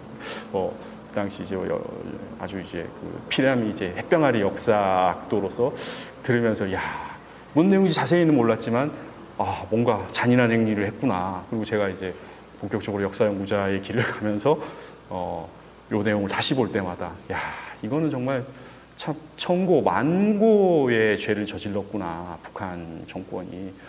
그런 생각이 이제 듭니다. 너무나 안타깝습니다. 이것만 해도 제대로 발굴조사서가 나오고 또 뭔가 시간을 두고서 이렇게 그 조사를 했더라면 우리 역사에서 무려 한때 가장 선진 지역이었고 정말 중심지였던 지역에 들어섰던 세력이 어떻게 해서 몰락을 했고, 또 어떻게 새로운, 사실 그 몰락이라고 하는 건 새로운 시작인 것이거든요. 새로운 시작을 통해서 어떻게 그 끈을 이어갔는가에 대한 것들이, 그 비밀들이 그냥 한순간에 날아간 거예요. 참으로 안타까운 거죠. 그래서 아마 이제 추측컨대 낙랑군, 한사군이 대동강 유역에 존재했다라고 하는 결정적인 사실들이 고고학 자료를 통해서 너무너무 많이 올라왔던 것 같습니다. 그 과정에서 뭐 또 이런 고고학 자료들도 굉장히 재밌습니다만, 저희 고대사를 연구하는 입장에서 재밌습니다만, 또 저는 이제 문헌사학자이기 때문에, 문헌연구자이기 때문에 저희들이 소위 말하는 이제 눈이 휘둥그레지는 자료가 이제 나왔어요. 이른바 초원 4년명 낙랑 이제 호구 통계 목간이라고 하는 건데요. 낙랑군, 이 한사군, 지금 이 낙랑군이 단순히 고조선의 옛 터전을 확보를 하고 있었다라는 거에 그치지 않고요. 사실 이제 오늘날 우리 그 대한민국과도 직결이 되죠. 이제 삼한 지역, 또 우리 지역에 이제 마한과 연결인데, 이 삼한 지역에 일정한 자극을 주고, 그리고 인적 또는 어떤 이제 물적, 심지어 또는 이제 기술적, 문화적 여러 이제 그 기반들을 제공을 하면서 역사 발전을 이루게 되는 그러한 이제 역사적 작용을 하게 된다라는 부분이 매우 중요합니다. 그래서 뭐 이제 요 사료 같은 경우는 보시면은 이제 삼국사기에 나오는 사료인데요. 대무신왕 15년조입니다. 이제 AD 32년조거든요. 보시면 왕자 호동이 옥소 놀러 갔다가 낭랑 왕최리를 만났다라고 하잖아요. 그래서 요거는 사실상 낭랑의 이제 외곽 지역에 위치했던 세력으로 보입니다. 그래서 그 코어에 있었던 그 낭랑군 군치에 있었던 그 조선 현 세력은 아닌 것 같고요. 그 조선 현 정도는 아마 중국에서 이제 그 멸망하는 순간까지도 직영을 하지 않았을까 그렇게 추정을 하는데, 근데 그 이 한사군 낭랑군이 소위 이제 그립하는 그 정도가 세지를 못해요. 시대에 따라서 이제 차이가 있긴 하지만 대체로 공국이 혼란하기 때문에 그리고 소수 지배층인 중국 계열이 소수였기 때문에 여러 가지로 이제 좀 부족한 상황이었죠. 그런 가운데 아마 이제 그 한화된 토착 세력이라든지 또는 토착화된 이제 한인 세력이라든지 이런 세력들이 각 지역을 기반으로 해서 반독립적으로 이제 존재하는 세력들이 많이 있지 않았을까 그렇게 이제 추정을 합니다. 그래서 이게 이제 그 낭랑이 이제 멸망을 했다 뭐 이렇게 이제 나오고 있죠. 보면서 나와서 이제 항복을 했다. 호동이 왕, 요거 이제 그 대무신 왕입니다. 대무신 왕을 권해서 낭랑을 습격을 해서 최리가 그 자명고랑 그 나팔이 울리지 않는 거를 보고서 그리고 아병은 이제 고구려 군대거든요. 그 고구려 군대가 성 아래까지 돌격해 온 것을 보고 안 거죠. 우리 딸내미가 이거 파괴를 했구나. 남자한테 눈이 멀어서. 그래서 뭐 딸내미를 죽이고 이렇게 이제 고구려가 이때 항복을 했다. 그래서 낭랑이 망했다라는 거. 이제 그 기록이 여기에 나와요. 근데 낭랑군은 이때 이제 AD 32년이죠. 요때 망했다라고 나오는데 정착 낭랑군은 그 뒤에도 계속 등장을 하고 실제로 같은 고구려 봉기에도 AD 313년에 망하는 걸로 나온다라는 거죠. 그래서 그 낭랑과 그 낭랑은 다르다라는 겁니다. 낭랑으로 통칭은 되고 있었지만 거기에서 딱 정확하게 그 가장 이제 그 코어에 해당이 되는 그 낭랑, 조선현에 해당이 되는 왕검성 지역의 세력과 그리고 낭랑군 아래에 있었던 25개 현이라고 하잖아요. 보통 이런 것들이 각 지역의 소국 정도 되는 세력으로 우리가 파악을 하고 있습니다. 마한에 이제 흔히들 이제 마한이 경기 지역, 그리고 충청도 호서 지역, 그리고 전라도 호남 지역을 기반으로 해서 54개의 소국들이 존재를 했다고 하듯이 아마 이 25개의 현이라고 하는 거는 그러한 소국 기반을 기반으로 했던 중국의 통치 체제.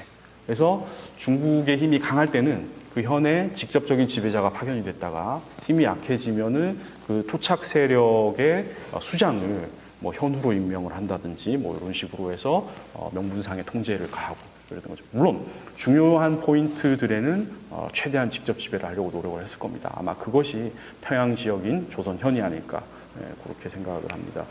그리고 이렇게 이제 그 토착화가 꽤 많이 일어났다라는 걸 보여주는 게 이게 이제 후한서 기록을 보시면은 낭랑인 왕조라고 얘기를 하고 있어요. 물론 이제 낭랑인 그러니까 뭐 낭랑군에 사는 사람이다라는 의미로 볼 수도 있는데 최근에 이제 뭐 그 이대에 계신 오영찬 선생님이나 이런 분들은 아예 이게 그 준국명으로서 정체성, 아이덴티티를 얘기를 하는 거다. 이 낭랑이라는 게 단순히 낭랑 군민이다라는 의미가 아니라 정치적으로 중국 본토와도 구분이 되고 그리고 뭐 고구려나 이런 애들과도 또 구분이 되는 그런 형태의 이제 아이덴티티를 뭐 예컨대 보면 뭐 낭랑러라고 하는 거죠. 뭐 오늘 잔식으로 얘기를 한다면 그렇게 하는데 이 왕조가 군을 근거로 해서 복속하지 않았다. 그렇죠?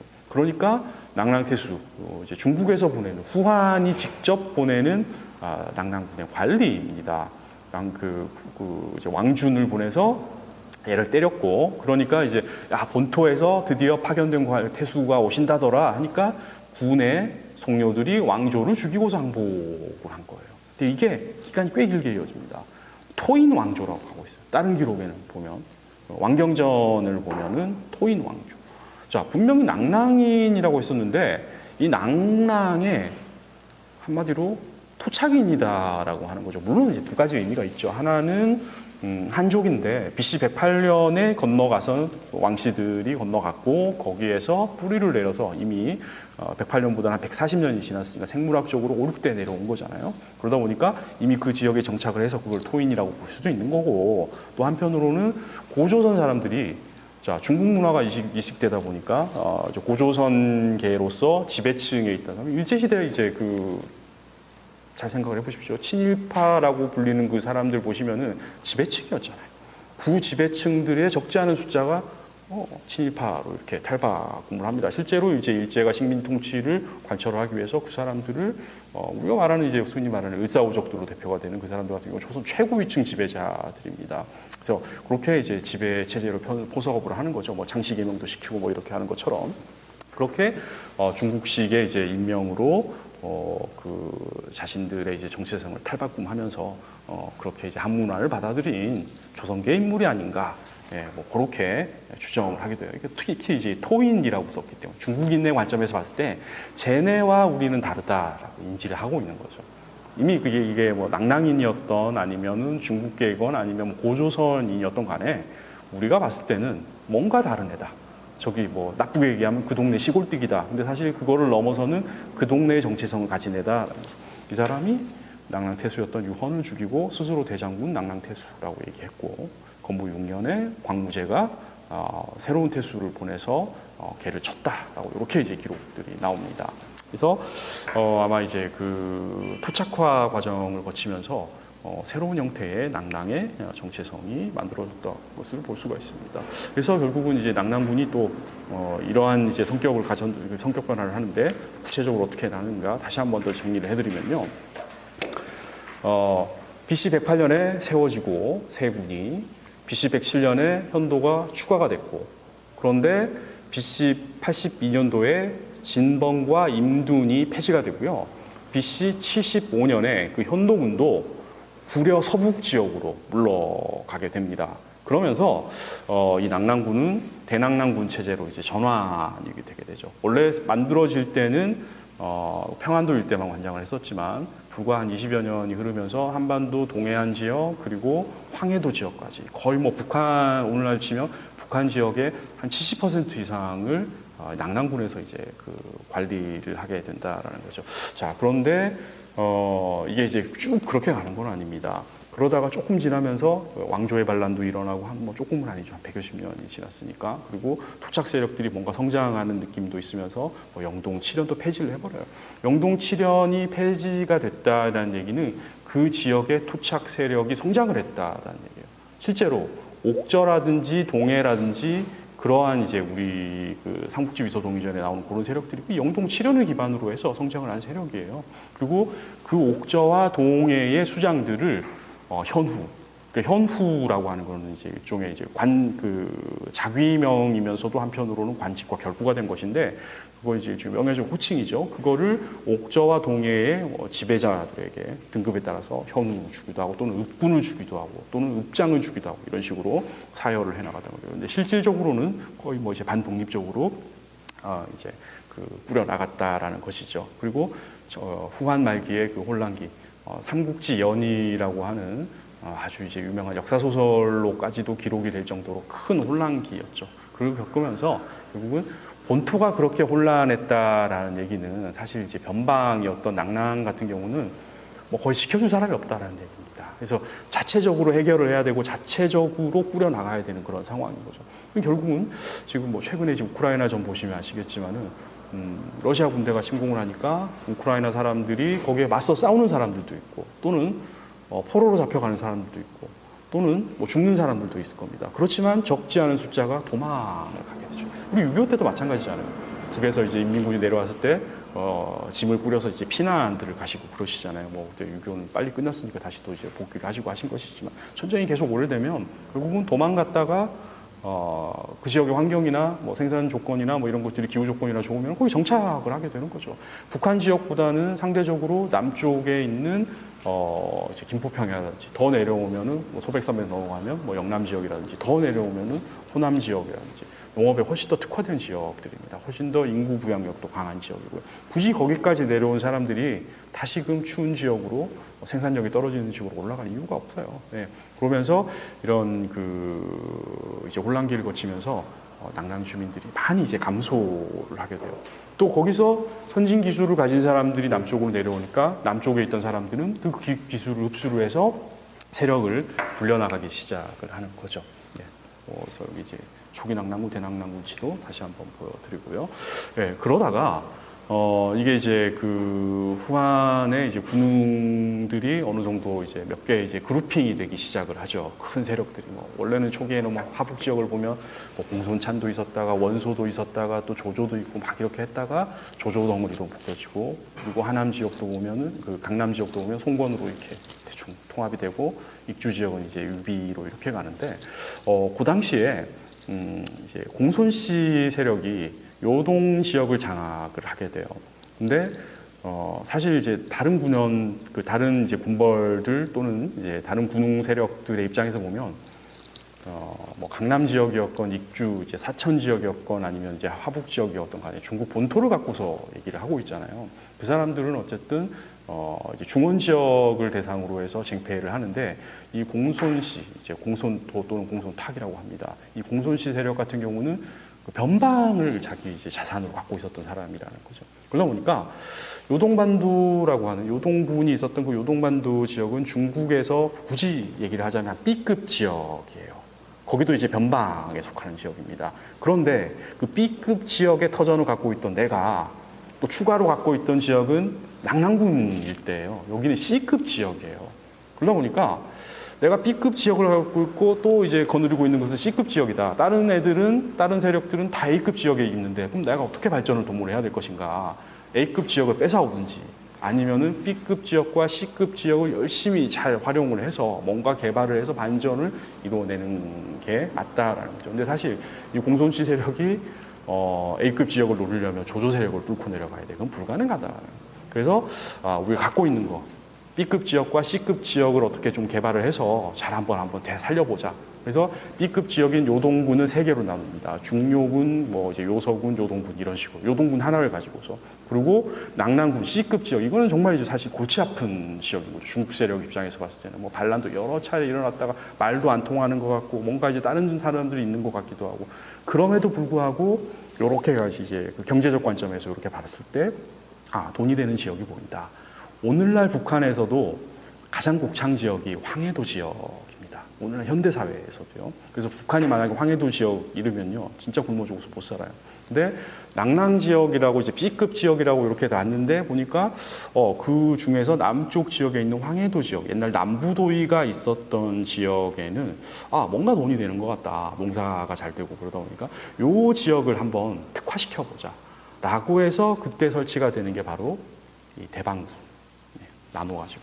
그러니까 중국 중앙정부에서 대방군을 설치한 게 아닙니다. 이제 중국 군현 세력은 맞아요. 대방군도. 근데 한사군 안에는 대방군이 들어가지가 않아요. 그죠? 근데 대방군도 분명히 중국 군현 세력은 맞다. 근데 누가 설치하느냐? 바로 이제 한나라 후한 말기에 그 지역 세력, 요동 지역의 지역 세력이었던 공손씨 세력이 사실 중국 전체로 본 군웅 세력 중에서 B급 이제 거의 이제 이류 세력이었기 때문에 그나마 자기에게 주어진 한정된 자원을 가지고서라도 최대한 그 효과를 발휘해보고자 그래서 이제 그 낙랑군에서도 일부 지역 이제 어떻게 보면 이권이 확실한 지역을 나눠서 설치한 것이 이제 대방군이라고 보시면 됩니다. 요 대방군이 우리 이제 그 남한 지역, 특히 이제 삼한과도 아주 이제 밀접한 연관을 맺게 됩니다. 그래서 일부 논자들은 요 대방군이 한반도 전체를 관할을 하고 낙랑군은 완전히 몰락을 한다라고 하는데, 가만히 사료들을 보면 그렇진 않아요. 요 대방군 지역은 주로 이제 삼한 지역을 관리하고 심지어 외까지도 요 대방군이 관리를 했던 것 같아요. 그런데 낙랑군은 여전히 옥저 지역이라든지 고구려라든지 요쪽 지역을 관할을 하고 있었던 것 같습니다. 그러니까 일종의 경영 효율화를 위해서 나름대로 구조 조정을 한 거죠. 그룹 분리를 한 거예요.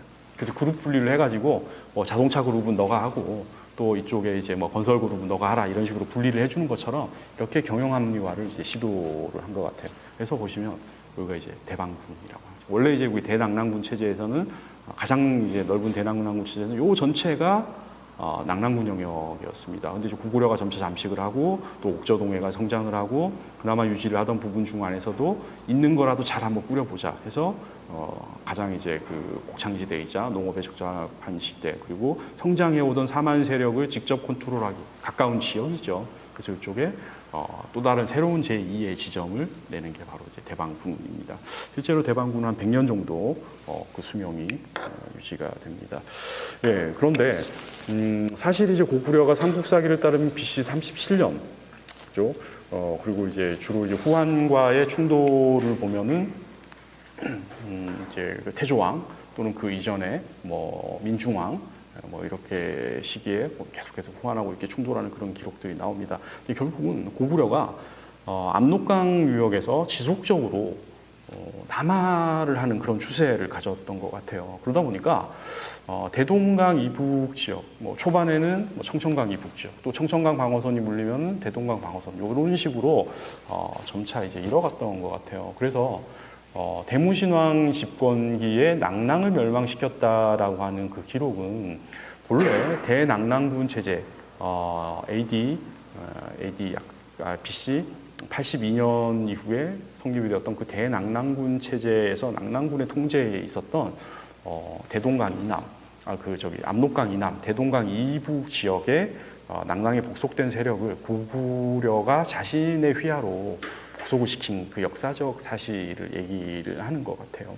그래서 아마 이제 이쪽 지역에 그 독자적 세력을 구축한 토착 세력들이 다 자라고 있었다라고 보입니다. 그러다가 이제 그 뒤에는 많은 기록, 중국에는 많은 기록이 나오지는 않아요. 오히려 이제 한국에 많은 좀 더 많은 기록들이 나오는데요. 최종적으로는 미천왕이 현도군을 쳐서 뭐 포로로 잡았다. 그리고 313년에는 낙랑군을 쳐서 남녀 포로 3,000명을 잡았다. 요 기록을 끝으로 이제 낙랑군이 완전히 역사에서 사라지게 됩니다. 이제 사료로 통해서 추적을 해보면 그렇고요. 그리고 고구려는 그 문화적으로 선진 지역이었던 그 낙랑군 지역을 확보를 하고 나서 직접 지배를 하지 않은 것 같아요. 최대한 그 중국인들의 전통을 나름대로는 존중을 해주면서 이른바 연착륙 전술을 쓴 것 같습니다. 그래서 이게 이른바 그 안악사모분인데요. 인물도나 구조나 이런 경우는 중국식이에요. 이 구조도 이제 중국식 이제 판성묘에서 나온 것이고, 그리고 이제 벽화 같은 경우도 한대 벽화의 이제 유적 흔적들이 많이 남아 있습니다. 그리고 중국 세력이 공식적으로 퇴축됐음에도 불구하고 이러한 그 벽돌 무덤이 황해도 지역이나 평안도 지역에서 그 이후로도 일정 기간 이상 계속 조용이 돼요. 그래서 고구려가 그냥 그 어떻게 보면 싹 밀어버리듯이 이런 식으로 지배를 하지 않았다라는 거죠. 보시면 그 지역의 이제 전통이라든지 또는 그 지역의 이제 기득권이라는 것이 이런 것들을 인정을 해주면서 서서히 이제 잠식을 해나가는 방식을 선택을 했던 것 같아요. 이건 아주 그 역사적으로 고구려가 잘 이쪽 지배역을 이제 직할시키는 데 있어가지고 잘한 선택이라고 보아집니다. 자, 그래서 다시 한번 말씀을 드리지만 이 낙랑군이 설치가 될 때 이미 토착 사회가 큰 충격을 받습니다. 우리의 수장이라고 생각을 해왔던 고조선이 망하고 고조선보다도 기존에 우리가 크다고 생각했던 애보다 훨씬 더 큰 애가 왔다라는 거죠. 그리고 걔가 갖고 오는 게 훨씬 더 좋아 보이고 훨씬 더 멋있어 보이는 그렇다라는 거죠. 그래서 보시면은 토착 세력이라고 할 수 있는 그 위반 조선의 문화라고 할 수 있는 그 세홍동검이 이제 부장된 목광묘가 원래는 이제 단장식 목광묘에서 중국식 이제 귀틀묘가 만들어지기 시작을 하죠. AD 1세기부터 거기에 보면 한식 부장품들이 보여요. 예. 그리고 실제로 나중에는 아예 이제 전축분들도 많이 등장을 합니다. 자, 그런데 사실 이제 요거를 아까부터 제가 계속 말씀을 드렸지만 토착화한다. 낙랑군이 조선과 중국이 결합을 하면서 그 지역에 토착화한 세력이다라고 보시면 됩니다. 그래서 한인들은 조선화, 조선인들은 한화하면서 이제 문화적으로는 엄청 성장을 하는 거죠.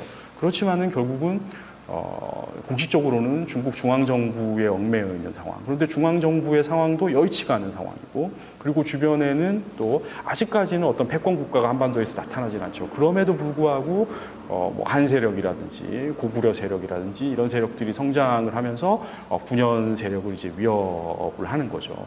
그래서 크게 이제 정치적으로는 성장을 못하는 겁니다. 문화적으로는 발달을 하지만은 정치적으로는 그 성장은 이제 멈춘 상태가 되는 거죠. 이게 대표적인 게요.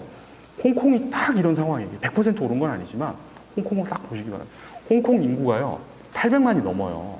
웬만한 유럽 국가 하나 정도가 됩니다. 스웨덴이나 이런 국가들이 있죠. 인구가 1000만이 안 됩니다. 그리고 노르웨이나 뭐 핀란드 이런 나라들 같은 경우는요 500만, 600만이 안 돼요. 그럼에도 불구하고 이제 그 국제사회에서 자기 목소리를 낼 수 있잖아요. 근데 홍콩은 인구가 800만이 넘어가지만 전혀 목소리를 낼 수가 없습니다. 문화적으로 해서 홍콩 문화가 떨어지는 것도 아닌데, 홍콩의 1인당 그 GDP를 보면은 한 5, 6만 달러가 된다 그러면 선진국 수준은 이미 도달하고 또 넘었어요. 그러면. 근데 그 의식 수준이라든지 정치적인 수준은 못 따라가기 때문에 독립을 할 수 없는 그런 구조가 되어버리죠. 그래서 낙랑군도 그런 성격을 갖고 있는 것이 아닌가. 이제 정치적 성장은 결국은 외부에서 들어와서 해결을 해줄 수밖에 없는 뭐 그런 상황으로 하게 됩니다. 이게 이제 귀틀묘입니다. 사실 이제 귀틀묘도 낙랑 토착 세력의 무덤이라고 하는데요. 이것도 이제 한식 그 전한식부터 유행을 해요. 이런 식으로 이제 다각 형태로 하는 것들이. 거기다가 뭐 이제 한나라의 이제 동경이라든지 뭐 실기 같은 경우는 뭐 전형적인 이제 한나라 유물이죠. 근데 또 부조외국묘라고 이제 평양에서 발견된 정복동에 발견된 유명한 그 귀틀묘인데 목강묘인데 거기 보면 이제 세용동검이 여전히 부장이 되어 있습니다. 그래서 고조선계 세력이라는 거죠. 그냥 그 사람이 이제 한 문화를 흡수를 해서 받아들인 그 이제 고고학 유물이라고 보시면 되겠죠. 그래서 다시 한번 말씀드리지만 이 낙랑군은 사만의 영향을 미쳤다. 우리가 생각하는 고구려 백제 3국, 흔히들 이제 고전고대, 서양식 고전고대가 고구려 백제 신라 3국인데 그 3국의 두 개를 담당을 하는 백제와 신라의 모태가 되는 게 바로 사만입니다. 그 사만이 성장을 하게 됩니다. 사실 위만조선 단계까지만 하더라도요, 요 남쪽 지역은요, 진국 또는 중국이라고 하는, 중국이라고 하면 조그만 애들의 집합체라는 뜻이고요, 진국이라고 하는 건 그냥 큰 덩어리라는 의미예요. 근데 그것이 위만조선이 망하고 나서부터는 이 우연인지 필연인지 마한, 진한, 변한이라고 하는 섹터가 나눠지게 된다는 거죠. 뭔가 분화가 일어났다는 거죠. 분화가 일어났다는 것은 정치적인 성장이 있었다라는 겁니다. 그것은 결국은요, 크게 이제 그 두 가지인데, 하나는 준왕이 내려갔던 것, 위만조선이 들어설 때의 그때의 충격파, 그리고 또 다른 하나는 위만조선이 멸망하는 그 두 개의 이제 큰 충격파이죠. 그러고 나서 그 뒤에 이제 한사군, 낙랑군을 필두로 한 한사군이 설치가 되지만 그 한사군이 그 내부적인 문제, 그리고 중국 내부의 문제, 그리고 주변 세력의 성장에 의해서 많은 유의민들이 이제 발생을 할 수밖에 없었고, 그 유의민들이 고급 문화를 가지고서 내려왔기 때문에 이제 그 한강 이남의 사만 지역의 정치적 성장을 이제 선도를 하게 되었다, 또는 이제 영향을 주게 되었다, 이렇게 합니다. 거기에 보시면은 이제 한서 지리지 연지 낙랑군에 관련된 얘기인데요. 고조선의 8조법 들어보셨죠? 아마 잘 알고 계실 겁니다. 범금 8조라고 하는데, 그게요, 이 낙랑군 쪽에 나와요. 보시면 낙랑조선민 범금 8조라고 나오죠. 네. 그러니까 그 고조선의 옛터에 낙랑군이 들어섰고, 근데 그 낙랑군이 들어서기 이전에 고조선인들이 뭔가 지네들의 법을 갖고 있었다라고 중국 사람들이 전하고 있는 거예요. 낙랑조에 나온다. 고조선조에 나오는 게 아니고요. 그죠? 뭐 상처를 입은 곡식으로 뭐 배상을 한다. 그리고 이제 뭐 도둑질한 사람은 정몰, 이제 그 사람의 이제 인정이나 또는 그 가족을 몰수를 해가지고 노비로 만들어 버린다든지, 그게 싫으면은 단위는 안 나와요. 그 이제 정확한 이제 단위까지 나오지 않지만 이제 수량은 뭐 50만을 내라, 이게 뭐 하지만 전인지 뭔지는 잘 모르겠습니다만 뭐 요렇게 한다. 뭐 요 이제 규정 3개가 남아 있고요. 또 중국인들이 봤을 때 그 여성들이 아주 이제 뭐 그 정절이 있고 음란하지 않았다. 또 이 사람들은 음식을 먹을 때 일종의 제기인 뭐 변두를 가지고 먹었다.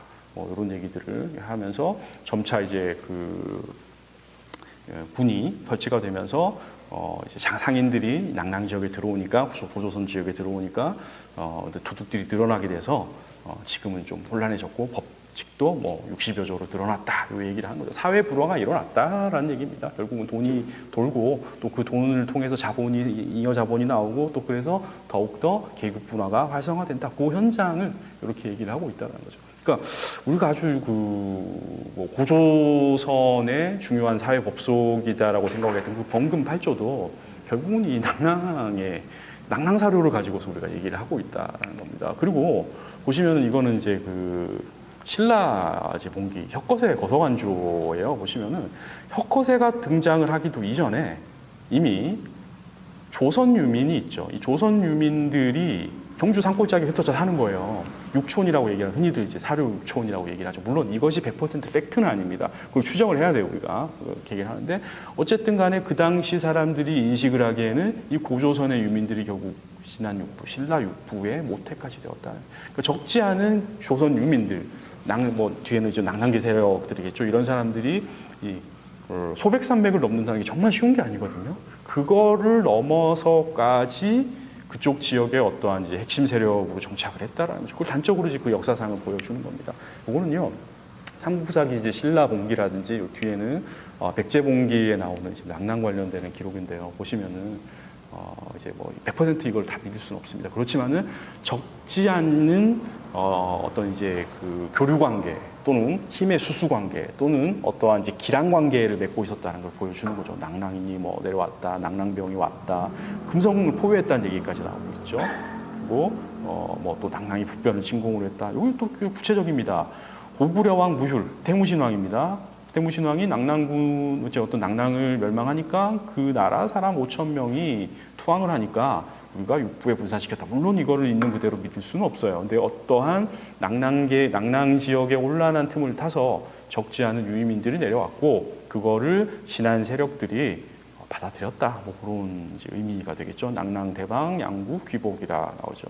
신라봉기 기리기사로 사실은 낭랑 대방 유의민들이 내려왔다라는 얘기. 백제는 보면은요, 이 낭랑과 관련된 얘기들이 더 스펙터클해요, 진짜. 온조왕조를 보시면 몇 차례 이렇게 그 충돌하는 얘기들이 있습니다. 그래서 100% 이거는 이제 온조왕 때 일어났다라는 얘기라기보다는 초기에 이제 54개 소국 중에 하나였던 이제 백제국이 상대적으로 북쪽 지역에 있잖아요. 그래서 가까이 있었던 이제 대방군이라든지 낭랑군과 어떠한 영향 관계를 주고받았던 그 내용들을 이제 온조왕조로 정리를 해놓던 걸로 그렇게 생각을 합니다. 뭐 낭랑이 이제 위례성까지 침공을 했다 나오죠. 뭐 낭랑 태수가 내려오고 저고 하면서 뭐 이런 얘기하고 있고 그 광구검이 그 고구려를 때려오고 했을 때 북쪽이 혼란한 틈을 타서 아예 백제 군대가 올라가 가지고 낭랑의 병민을 뺏어왔다.